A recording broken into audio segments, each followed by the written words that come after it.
Hi guys, good morning all of you. I am Avdesh from my YouTube channel Avdesh English Classes. Today I will teach you the class 12th summary Indian civilization and culture which is written by Mahatma Gandhi. जैसा हम सभी जानते हैं कि भारतीय सभ्यता और संस्कृति जो गांधी जी के द्वारा लिखा गया है, ये बहुत ही एक इम्पोर्टेंट चैप्टर है। इस चैप्टर के माध्यम से महात्मा गांधी ईस्टर्न और वेस्टर्न जो पूर्वी और पश्चिमी सभ्यता दोनों सभ्यता के मध्य जो अंतर है उस अंतर को बताने का कार्य किए हैं कि पूर्वी और सभ्यता में क्या डिफरेंट है, क्या अंतर है, उस अंतर को सफलतापूर्वक बताने का कार्य किए हैं। Let's know about the author. सबसे पहले हम ऑथर के बारे में जानेंगे, जो राइटर हैं राइटर के बारे में जानकारी प्राप्त करेंगे। महात्मा गांधी जी इस चैप्टर के राइटर हैं और गांधी जी के बारे में हम लोग जानेंगे। महात्मा गांधी, इनको बापू के नाम से भी जाना जाता है और महात्मा गांधी को भारत के राष्ट्रपिता भी कहा जाता है। इनका जन्म 1869 ईस्वी को गुजरात के पोरबंदर शहर में हुआ था। He was more of a spiritual leader than a politician. ये राजनेता से ज़्यादा आध्यात्मिक नेता थे और इन्हें आध्यात्मिक नेता के रूप में ज़्यादा मान्यता प्राप्त है। और ये अपने भाषण के दौरान या फिर अपने एक्टिविटी के दौरान जो होता है अध्यात्म को सबसे पहले लेकर के चलते थे। यानी ये धार्मिक चीज़ को सबसे पहले रखते थे, धर्म को पहले रखते थे। धर्म का मतलब पूजा पाठ करना नहीं, धर्म का मतलब अपना कर्तव्य का पालन करते हुए अपने कर्तव्य को सबसे पहले रखते थे और उसके बाद जो होता है वो राजनीति की बात करते थे। राजनीति ये इनका गांधी जी का एक विचारधारा था। गांधी जी मानते थे ऐसा कि राजनीति में धर्म का होना जरूरी है, लेकिन धर्म की राजनीति गलत है। He successfully used truth and non-violence as the chief weapons against the British rule in India and helped India to gain independence. ये जो है सफलतापूर्वक ट्रूथ एंड नॉन वायलेंस यानी सत्य और अहिंसा का प्रयोग जो होता है एक हथियार के रूप में, सफल हथियार के रूप में अंग्रेज के खिलाफ किए और जिससे भारत को स्वतंत्रता मिली। ये 1915 से लेकर 1948 ईस्वी तक भारतीय राजनीति में एक्टिव रहे। इनका जो 1915 में जब जनवरी 1915 में ये साउथ अफ्रीका से लौट करके आए तो भारतीय राजनीति में जो होता अपना आधिपत्य स्थापित किए और उसके बाद भारतीय राजनीति में पूरी तरीके से सक्रिय हो गए और इसके बाद एक के बाद एक जो होता मूवमेंट चलाया गया इनके द्वारा। जैसा हम सभी जानते हैं सिविल ओवे मूवमेंट, सविनय अवज्ञा आंदोलन, भारत छोड़ो आंदोलन, असहयोग आंदोलन, दांडी यात्रा, एक से एक अनेक बहुत सारे आंदोलन जो होता वो महात्मा गांधी जी के द्वारा चलाया गया। 30 जनवरी 1948 ईस्वी को एक फैनेटिक व्यक्ति, कट्टरपंथी व्यक्ति नाथूराम गोडसे के हाथों इनका एसिनेशन किया गया, इनकी हत्या की गई। और ये गांधी जी एकमात्र ऐसे व्यक्ति रहे हैं कि जिनका मृत्यु दिवस को शहीद दिवस के रूप में मनाया जाता है और इनके जन्मदिन को वर्ल्ड नॉन वायलेंस डे, विश्व अहिंसा दिवस के रूप में मनाया जाता है। ये एक ऑटोबायोग्राफी लिखे, अपनी आत्मकथा का नाम है माई एक्सपेरिमेंट विथ ट्रूथ, सत्य के साथ मेरा प्रयोग। The number article that he wrote for Young India and the speeches that he delivered on the different occasions reveal him not only as original thinker but also as a great master of just idiomatic English. ये एक आत्मकथा लिखे, आत्मकथा का नाम है सत्य के साथ मेरा प्रयोग और उसी आत्मकथा में से इस चैप्टर को लिया गया है जिसका नाम रखा गया भारतीय सभ्यता और संस्कृति, इंडियन सिविलाइजेशन एंड कल्चर।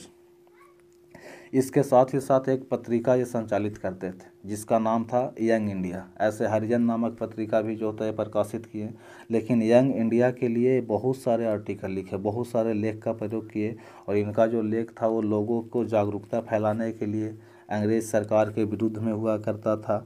लेकिन इनका जितना भी आर्टिकल था अपने आर्टिकल में सत्य पे ज़्यादा जोर देते थे और साथ ही साथ जो होता है वो अहिंसा पे भी जोर दे करके देश को आज़ादी के बारे में सोचते थे कि हमें आज़ादी लेना है लेकिन युद्ध नहीं करना, ये सत्याग्रह का शुरुआत किए।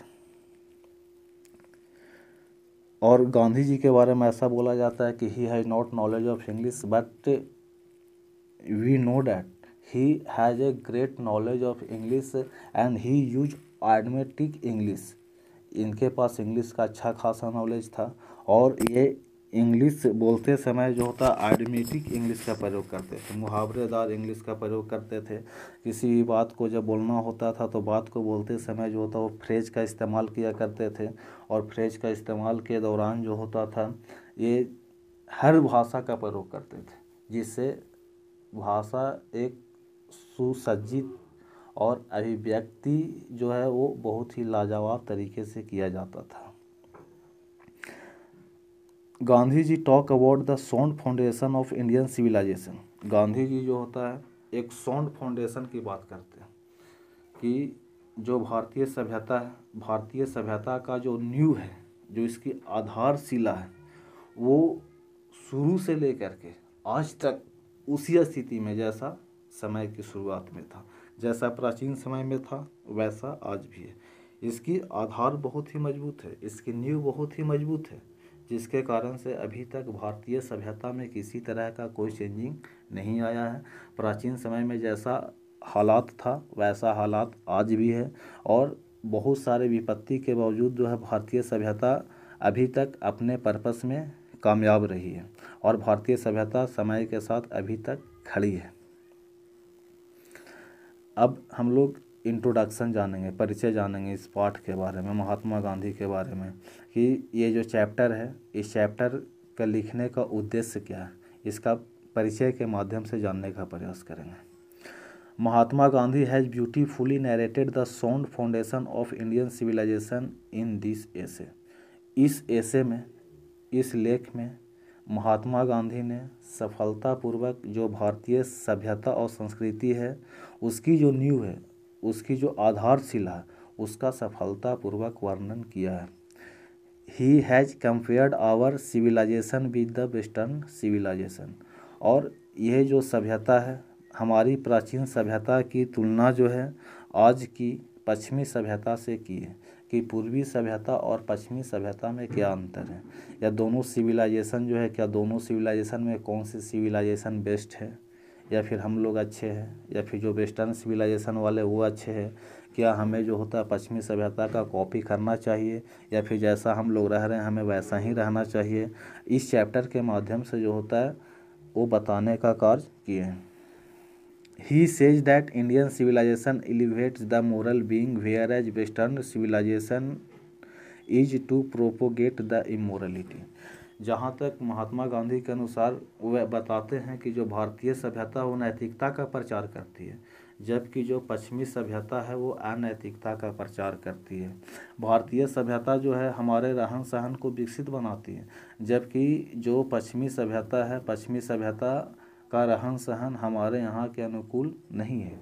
दोनों सभ्यताएं अपने अपने जगह पे ठीक है, और पश्चिमी सभ्यता का वैल्यू जो होता है वेस्टर्न कल्चर में है, और पूर्वी सभ्यता का वैल्यू डेवलपिंग कंट्री में, हमारे देश में है। और सब जगह अपना अपना एक माहौल होता है, उस माहौल के आधार पे जो होता है सभ्यता का अपना अपना एक अलग पहचान होती है, और अपने अपने क्षेत्र में दोनों सभ्यताएँ बिल्कुल ठीक हैं। इसलिए हम लोग जो हो तो सभ्यता का कॉपी भी नहीं कर सकते। और महात्मा गांधी इतना भी बताते हैं कि मैं पश्चिमी सभ्यता को भी गलत नहीं कर सकता, because I have learned western literature from England and it is very important to lets know about what is happening in the world, and western civilisation developed the scientific reason and it is important but not morality. पश्चिमी सभ्यता जरूरी है लेकिन वो morality के लिए नहीं है, ये अनैतिकता का प्रचार प्रसार करती है। Indian civilisation and culture summary in English. अब इसका जो इंग्लिश सैमरी है, इंग्लिश सैमरी के बारे में जाने कि भारतीय सभ्यता संस्कृति जो है उसका सारांश क्या है। तो पहले हम लोग जान चुके हैं कि महात्मा गांधी के द्वारा लिखा गया एक एसे है, एक निबंध है। इस निबंध को उनके द्वारा लिखा गया आत्मकथा माई एक्सपेरिमेंट विद ट्रूथ से लिया गया। He describe the importance of Indian civilization. ये इस चैप्टर में जो भारतीय सभ्यता है, भारतीय सभ्यता की जो इम्पोर्टेंस है, इम्पोर्टेंस के बारे में बताते हैं कि भारतीय सभ्यता की क्या इम्पोर्टेंस है। The sound foundation of Indian civilization has successfully withstood the passage of the time. जो भारतीय सभ्यता जो है वो सफलतापूर्वक समय के गुजरने के बाद भी उतना ही खड़ी है, उतना इसका नींव मौजूद है जितना पहले था। समय गुजर रहा, समय में चेंजिंग आ रही है, लेकिन फिर भी जो होता है भारतीय सभ्यता की नींव इतनी मजबूत है कि आज तक इसमें किसी प्रकार की कोई परिवर्तन नहीं आ पाई है। The western civilisation which the tendency to privilege the materiality can't match the Indian civilisation. और जो पश्चिमी सभ्यता है, पश्चिमी सभ्यता में मटेरियलिटी है, सुविधाओं के पीछे भागते हैं, वस्तुओं के पीछे भागते हैं, जो नैतिकता का विकास नहीं करती है। लेकिन जो भारतीय सभ्यता है यहाँ पे नैतिकता का विकास किया जाता है। जैसे आजकल हम बता सकते हैं कि कोई भी व्यक्ति को मोबाइल चाहिए तो अपना मोबाइल में मग्न हो जाता है, उसमें लगा हुआ रहता है, उसको व्यक्ति से कोई मतलब नहीं है। लेकिन जो हमारे प्राचीन लोग थे उनमें वस्तु का वैल्यू कम होता था, व्यक्ति का वैल्यू ज़्यादा होता था। आज हम लोग जो होता है पश्चिमी सभ्यता की ओर अग्रसर होते जा रहे हैं और अपनी सभ्यता को भूलते जा रहे हैं। जो इंग्लिश लैंग्वेज है पश्चिमी सभ्यता की देन है, संस्कृत लैंग्वेज, हिंदी लैंग्वेज ये हमारी पूर्वी सभ्यता की देन है। लेकिन समय के साथ साथ जो होता है हमें एडजस्ट करना होगा और हमें जो होता है जो हमारे लिए तर्क पे आधारित है, जो विज्ञान पे आधारित है, उस सभ्यता को भी मानना होगा और हमारी संस्कृति को भी नहीं भूलना होगा। दोनों के बीच में एक प्रकार का एडजस्टमेंट करना ज़रूरी है, जिससे हमारी सभ्यता भी बना रहे और हम देश को विकसित करने के लिए विश्व के साथ कदम से कदम मिला करके चलने के लिए तैयार रहें। Indian civilisation is unparallel and can't be beaten in the world. भारतीय सभ्यता जो है इसका तुलना किसी के साथ नहीं किया जा सकता, ये बिल्कुल अलग है और इसको पूरा विश्व में इसके समानांतर में कोई भी सभ्यता नहीं है।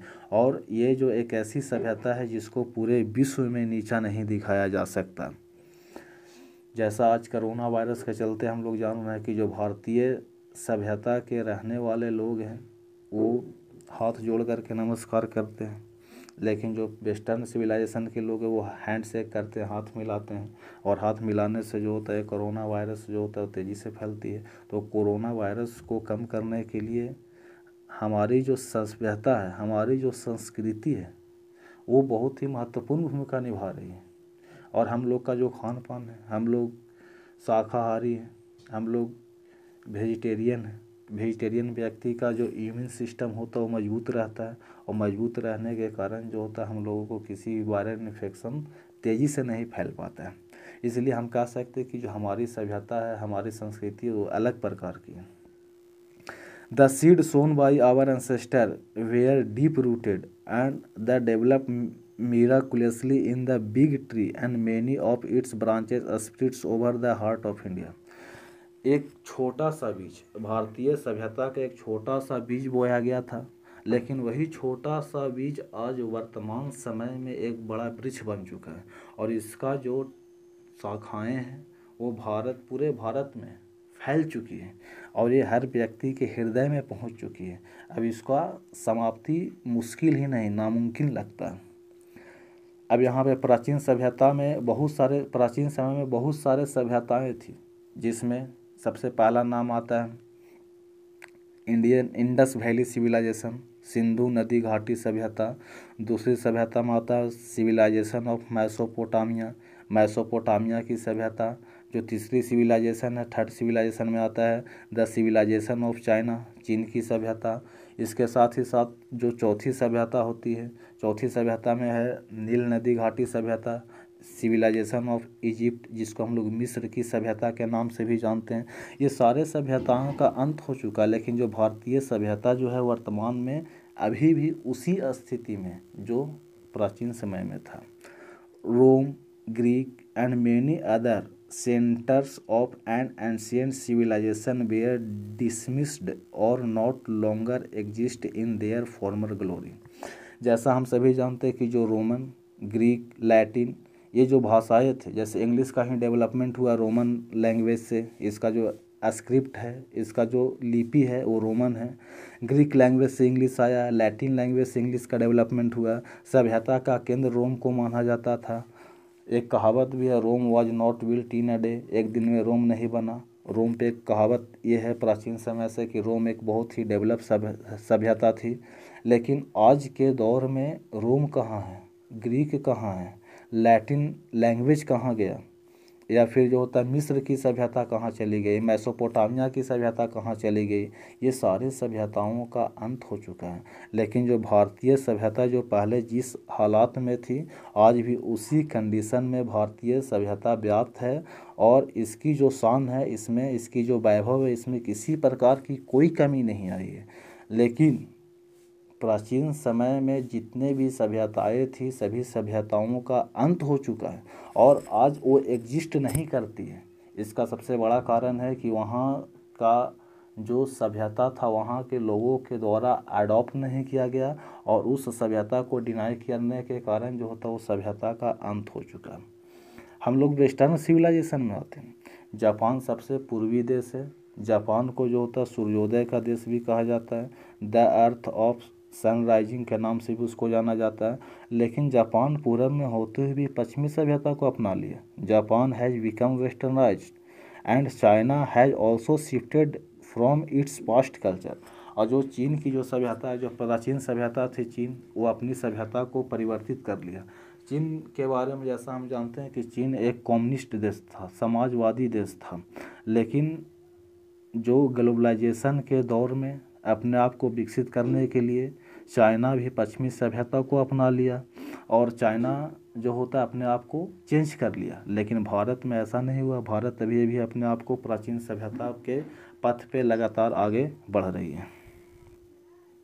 Civilisation point out to man the path of the duty. सभ्यता जो है बताता है कि मानव को अपने पथ पे, अपने रास्ते पे, अपने कर्तव्य पे किस प्रकार से कार्य करना चाहिए, किस प्रकार से उस पर आगे बढ़ना चाहिए। And observance of the morality are exchangeable. और इसके साथ ही साथ जो नैतिकता है, नैतिकता को कैसे आगे बढ़ाया जाए, नैतिकता का आदान प्रदान कैसे हो, वो हमारी सभ्यता की एक अभिन्न अंग है। आज भी साउथ इंडियन मूवी में जब हम देखते हैं तो साउथ इंडियन मूवी में ये बताया जाता है कि जो प्राचीन सभ्यता है, प्राचीन सभ्यता में जिस प्रकार का दृश्य दिखाया जाता है, जैसे धोती का पहनना, नीचे बैठ के खाना खाने के लिए पत्तल का इस्तेमाल करना, ये सब जो है हमारी सभ्यता की एक अभिन्न अंग है। और हम लोग अपनी सभ्यता को नहीं भुला सकते। हमारी सभ्यता ही हमारी पहचान है। हमें चाइना के जैसा, जापान के जैसा, रोम के जैसा अपनी सभ्यता को नहीं भुलाना चाहिए और हमें अपनी सभ्यता को लेकर के अपनी संस्कृति को बनाए रखते हुए आगे बढ़ने का काम करना चाहिए। It is a charge against India that her people are uncivilized and they don't adopt any change।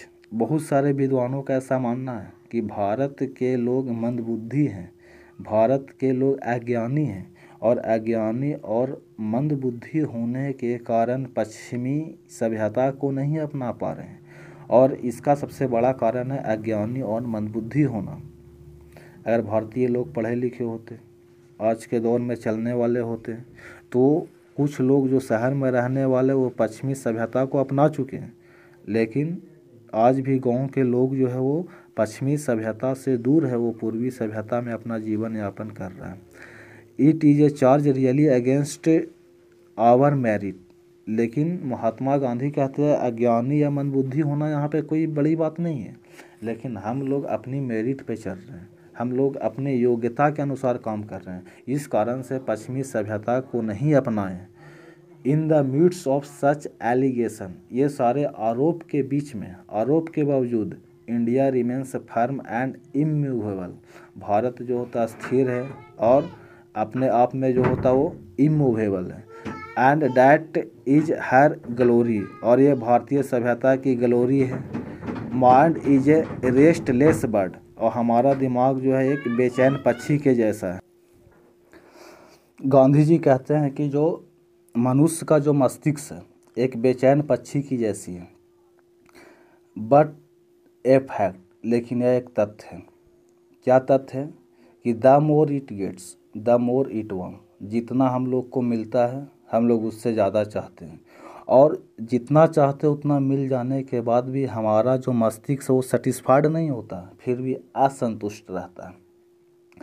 Such as such our ancestors set a limit to our indulgence, हमारे जो पूर्वज थे एक लिमिट तय करते थे, उस लिमिट के उस सीमा के अंदर में रहते थे, उस लिमिट को क्रॉस करने के बारे में नहीं सोचते थे। लेकिन आज हम लोग को किसी प्रकार की कोई लिमिट नहीं है। जो व्यक्ति पैदल चल रहा है वो साइकिल की कामना करता है, साइकिल मिल जाने के बाद वो बाइक की कामना करता है, बाइक मिल जाने के बाद फिर वो सोचता है मेरे पास भी फोर व्हीलर हो, फोर व्हीलर होने के बाद फिर जो होता है वो उसका BMW तक का ख्वाब पहुंच जाता है। तो हम लोग की जो माइंड है वो संतुष्टि नहीं है माइंड के अंदर, जबकि प्राचीन लोगों के पास संतुष्टि हुआ करता था। महात्मा गांधी बताते हैं कि हम अपने आप को लग्जरियस थिंग से और आनंददायक चीज़ से जितना दूर रखेंगे उतना हमारा माइंड खुश रहेगा। आज से 20 साल पहले लाइट नहीं था, इलेक्ट्रॉनिक गैजेट्स भी नहीं थे, लेकिन सभी पूर्वज जो है मिलजुल करके खुशीपूर्वक रहते थे। लेकिन आज इस मॉडर्निफिकेशन के दौरान, मॉडर्न सिविलाइजेशन के दौरान तेज़ी से डिमांड बढ़ा है और हम लोग बिना विद्युत यंत्र प्रयोग किए हुए थोड़ा समय भी नहीं रह सकते हैं। For them large cities were burden and trap, और गांधी जी के अनुसार जो होता है गाँव अच्छा है और जो शहर है वो बोझ के समान है, ट्रैप के समान है। शहर में लोग फंस जाते हैं। People would not happy there, शहर के लोग खुश नहीं हैं, because there would be a gangs of thieves, robber, prostitution and anti social elements there, क्योंकि शहर में जो है वो चोरों का, डाकुओं का गैंग है, प्रोस्टिट्यूशन होता है यानी वेश्यावृत्ति का काम होता है, और जितना भी एंटी सोशल गैर सामाजिक तत्व जो है वो शहर में विद्वान रहते हैं।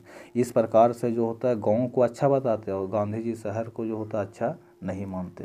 गाँव के लोग सीधे साधे होते हैं, जो उनके पास संसाधन होता है उसी संसाधन में अपना जीवन यापन को खुशीपूर्वक संपन्न करते हैं, अपना जीवन यापन को करते हैं, उन्हें ज़्यादा की चाहत नहीं होते हैं।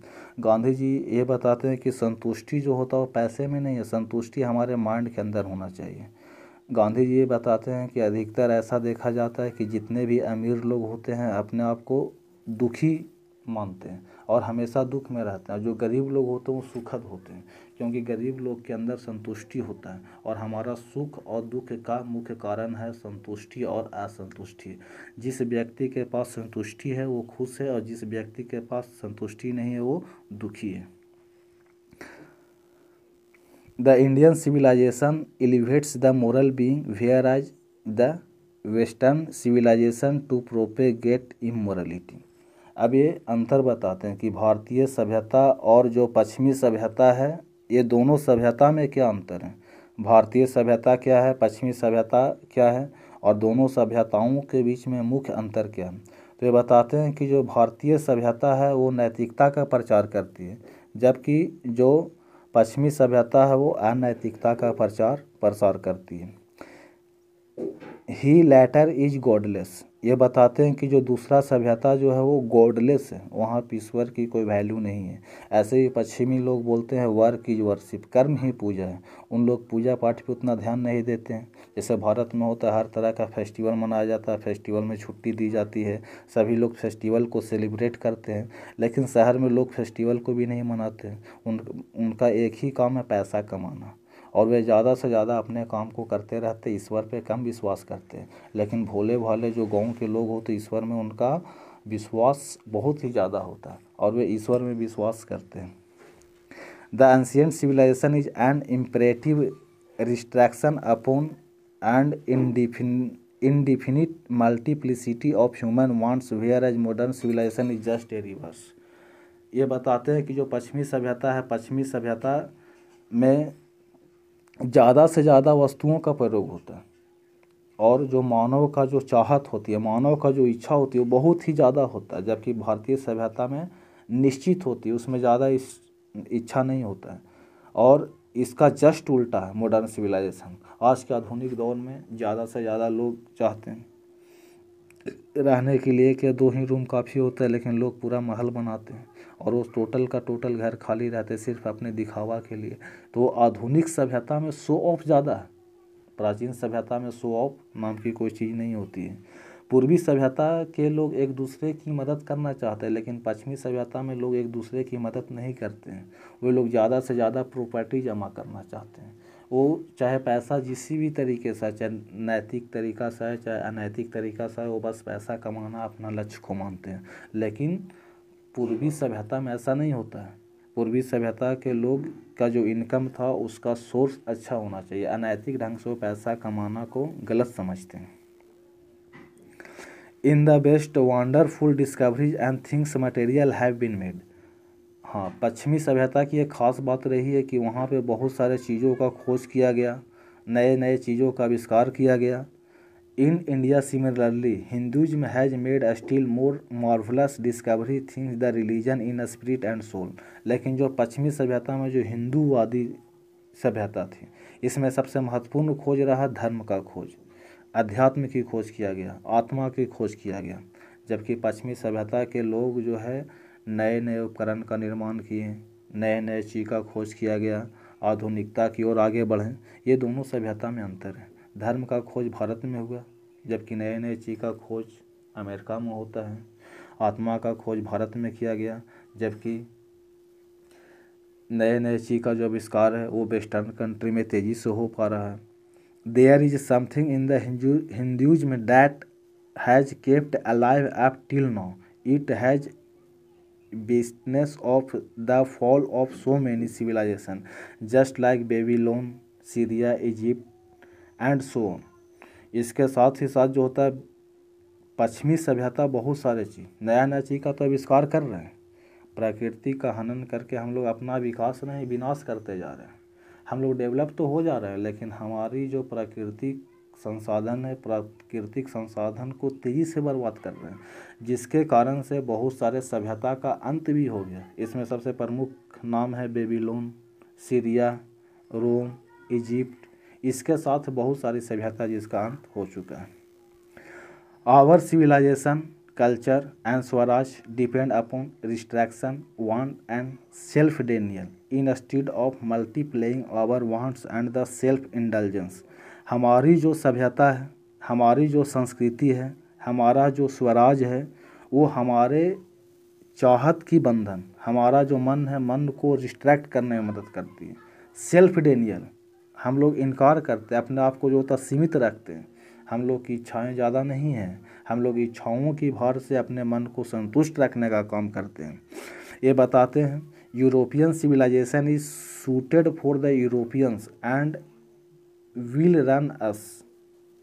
ये बताते हैं कि जो पश्चिमी सभ्यता है वो यूरोप में या फिर पश्चिमी देशों में सूटेबल है, लेकिन अगर हम लोग उसका प्रयोग करेंगे तो हमारे लिए बर्बादी का कारण बन सकता है। इफ़ बी कॉपी, इसलिए हमें इसका कॉपी और करने का प्रयास भी करते तो हमें बर्बाद कर देगा। Civilization in the real sense of the term consist of the deliberate and the voluntary restriction of our wants, not in the multiplication as already mention. ये बताते हैं कि जो सभ्यता जो है वास्तव में हमारा जो मन है, हमारे मन की संतुष्टि के लिए, हमारे अंदर की संतुष्टि के लिए, हम लोग अपने जितना संतुष्ट रहेंगे उतना हमारी सभ्यता अच्छा रहेगी। और पूर्वी सभ्यता का मतलब ही है संतुष्टि, जबकि पश्चिमी सभ्यता में ज़्यादा से ज़्यादा चीज़ का आविष्कार किया जा रहा है, ज़्यादा से ज़्यादा चीज़ का खोज किया जा रहा है। वहाँ पे नैतिकता नाम की कोई चीज़ नहीं है। लोग कंपटीशन में जी रहे हैं, कंपटीशन के लिए एक दूसरे का विनाश कर रहे हैं, जिससे मानवता का हनन हो रहा है। तो हमें वैसा सभ्यता नहीं चाहिए, हमें वैसा सभ्यता चाहिए जहाँ पे मानवता हो, इंसानियत हो, जहाँ पे हम लोग खुद अच्छे से रह सके, विश्व का कल्याण कर सके। It is necessary to arrange our physical and cultural circumstances so that they don't become the obstacle in our service to humanity and all our energies should be concentrated to develop them. ये बताते हैं कि हमें जो है एक physical और cultural परिस्थिति के अनुसार परिवर्तन होना चाहिए। हमारा जो शारीरिक है और हमारा जो सांस्कृतिक स्थितियाँ हैं वो स्थितियाँ जो होता है वो ऑब्स्टैकल करने की ज़रूरत है, और वो सर्विस जो होता है मानवता के लिए होना चाहिए। और हमारा जो एनर्जी है, हमारा जो ताकत है, वो ताकत का प्रयोग जो होता है वो ठोस किसी चीज़ को डेवलप करने के लिए करना चाहिए। Power should be used for moral purpose. नैतिक विकास के लिए हमें ताकत का प्रयोग करना चाहिए। हमें ताकत का प्रयोग किसी को डराने धमकाने के लिए नहीं करना चाहिए। ये ऐसा गांधी जी का मानना है। जैसा आज हम लोग इस चैप्टर से जान पाएँ कि हमारी जो सभ्यता है और जो संस्कृति है वो पश्चिमी सभ्यता से बिल्कुल हट कर के है। और जहाँ तक सिविलाइजेशन की बात है तो सिविलाइजेशन में एक चीज़ बोला गया कि civilisation is a mode of living standard which developers. हमें जीवन जीने का जो तरीका हो हमारी सभ्यता हमें डेवलप करती है, जीवन जीने का तरीका बताती है। और संस्कृति जो है ये बताती है कि हमारा जो रीति रिवाज है, हमारा जो परंपरा है, वो परंपरा को कैसे आगे बढ़ाया जा सकता है, परंपरा को कैसे बनाए रखा जा सकता है, वो हमारी परंपरा के बारे में। यदि आप ज़्यादा से ज़्यादा वीडियो प्राप्त करना चाहते हैं तो हमारे चैनल को सब्सक्राइब करें।